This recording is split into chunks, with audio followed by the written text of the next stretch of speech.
Salut, c'est Trado, je suis content de vous retrouver pour l'analyse technique de l'or, de l'argent et de Bitcoin en dollars et en euros. Et puisque le dernier format a rencontré un succès assez inattendu, j'ai décidé de reconduire l'expérience avec cette analyse technique qui est donc devenue interactive encore une fois puisque ça présente quand même un intérêt pédagogique visiblement. On commence donc par l'or libellé en euros. Cette analyse se fait en données hebdomadaires, c'est-à-dire que chaque bougie que vous voyez là correspond à une semaine de cotation avec les plus bas, les plus hauts de la semaine.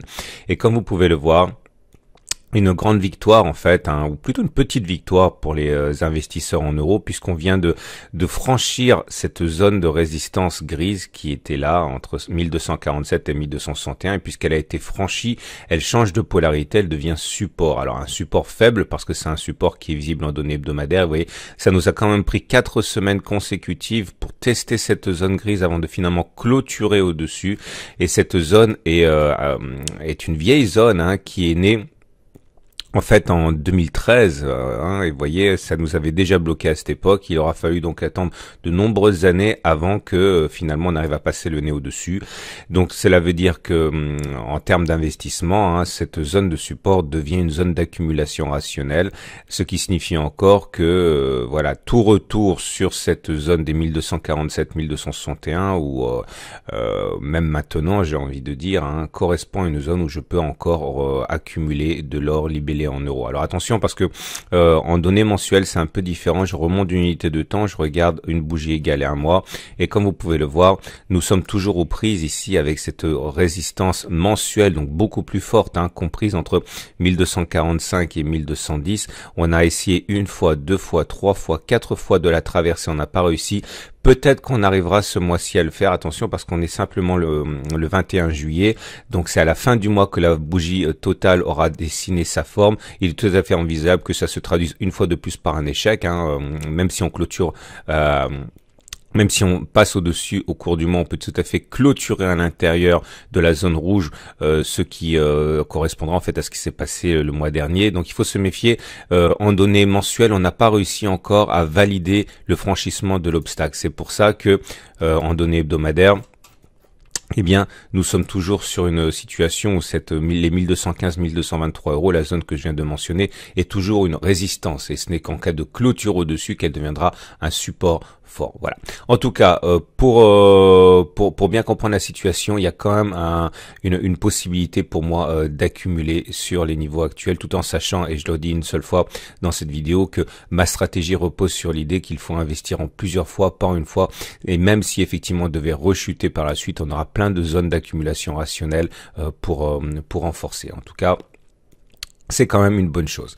On passe à l'analyse de l'or libellé en dollars, donc plus pour les traders que pour les investisseurs.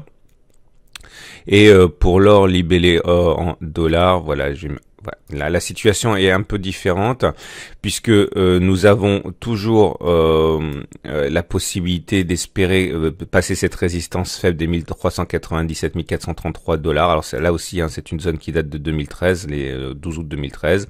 On est en train de batailler avec, on n'arrive pas à passer au-dessus. Vous voyez, ça fait quand même 1, 2, 3, 4, 5 bougies où on essaye de percuter et d'enfoncer et de dépasser et de clôturer au-dessus des 1433. On n'y arrive pas, on n'est pas sur une zone d'accumulation faible d'accumulation rationnelle en dollars. Par contre, la zone rouge ici est complètement différente puisque si vous allez en mensuel, ce qu'on attend sur l'euro c'est déjà produit en dollars, c'est-à-dire que cette zone qui nous a bloqué depuis 2014 a finalement été vaincue en clôture en juin 2019. Donc maintenant, on est sur une zone d'accumulation rationnelle chaque fois que l'on revient dans la zone rouge.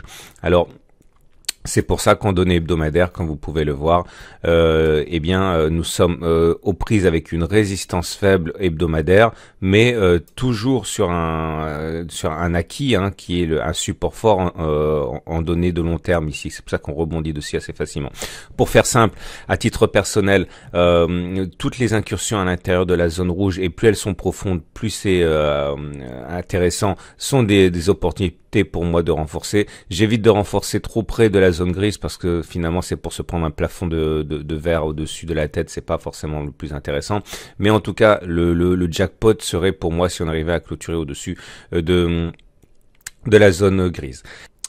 Et justement, si vous voulez investir cette semaine en or, je relais cette offre de mon partenaire historique aucoffre.com, le leader français de l'achat et de vente d'or en ligne.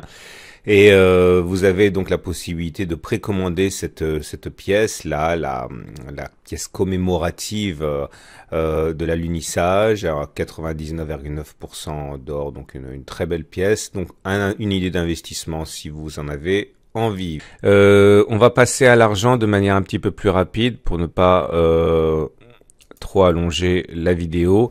Alors pour l'argent, voilà, on va y arriver. C'est une belle semaine puisqu'on a réussi à casser cette résistance qui nous bloquait sur la zone des 14,3. Donc on a clôturé au-dessus, c'est devenu ça a changé de polarité. On est sur une zone d'accumulation rationnelle quand on revient dedans, ou même maintenant.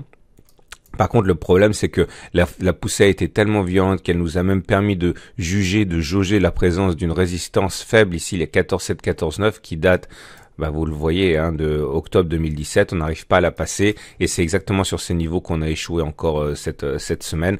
Attention, quand on se rapproche de la résistance faible de 14,7, 14,9, on est sur une zone d'obstacle. Il vaut mieux attendre que l'on soit sur la zone des 14,3 pour avoir une zone d'accumulation rationnelle. La tendance est neutre avec la moyenne mobile à 20 semaines qui n'a pas de véritable orientation. Pour l'argent libellé en dollars à présent, même scénario, c'est-à-dire que on a une belle semaine avec une poussée de près de, sur la semaine c'est quand même colossal, de 6,5%, mais cette poussée de fièvre nous a amené à nous confronter à une résistance forte ici, les 16,3 qu'on n'arrive pas à passer, pas plus cette semaine que les fois d'avant. Donc là on n'est pas sur une zone d'accumulation rationnelle, il faut attendre que soit l'on clôture au-dessus, soit que l'on revienne sur les 14,3, 14,5, mais là on est en danger quand on investit au contact de cette zone. On va terminer avec Bitcoin en euros. Pour commencer, et Bitcoin en euros est dans une situation comparable. On avait une résistance forte ici à 11 800, 16 600, une zone colossale correspondant, vous le voyez en données mensuelles, à la zone qui nous a bloqué, la zone au-dessus de laquelle on n'a jamais réussi à clôturer finalement en 2017. Donc il est normal de voir cette zone faire de la résistance. Et c'est pour ça qu'on a du mal à passer. Mais de la même manière, chaque fois que l'on vient tester la zone grise, ici, on est sur une zone d'accumulation rationnelle, donc ça achète, même si on a connu une baisse assez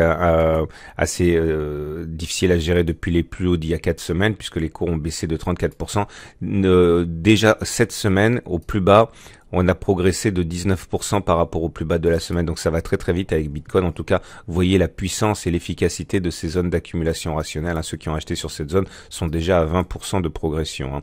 La prochaine zone d'accumulation rationnelle, si on y va, est à 6600, 6800. En tout cas, là, on est sur une zone d'accumulation rationnelle, vous l'aurez compris.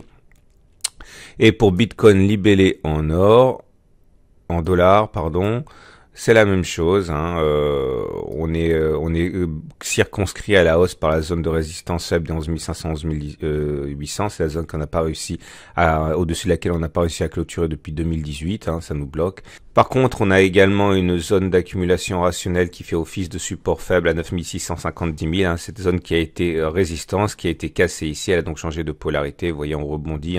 Lorsque l'on va dessus par rapport au plus bas, on a déjà pris là aussi sur la semaine 19%. Ça va très très très vite. Tendance haussière avec la moyenne mobile à 20 semaines qui monte. Voilà ce qu'on pouvait dire. Je vous rappelle que vous pouvez acheter du Bitcoin avec mon partenaire historique pour les crypto-monnaies. Il s'agit de aucoffre.com qui vous permet d'acheter et d'entreposer dans un ledger qui sera ensuite mis dans un coffre et dans un endroit hyper sécurisé, loin des attaques de plateformes de crypto-monnaies comme on peut voir régulièrement, puisque le ledger n'est pas connecté à l'internet lorsqu'il sera protéger et conserver les endroits sécurisés de aucoffre.com. Voilà, lien en fin de vidéo. À la semaine prochaine pour la mise à jour.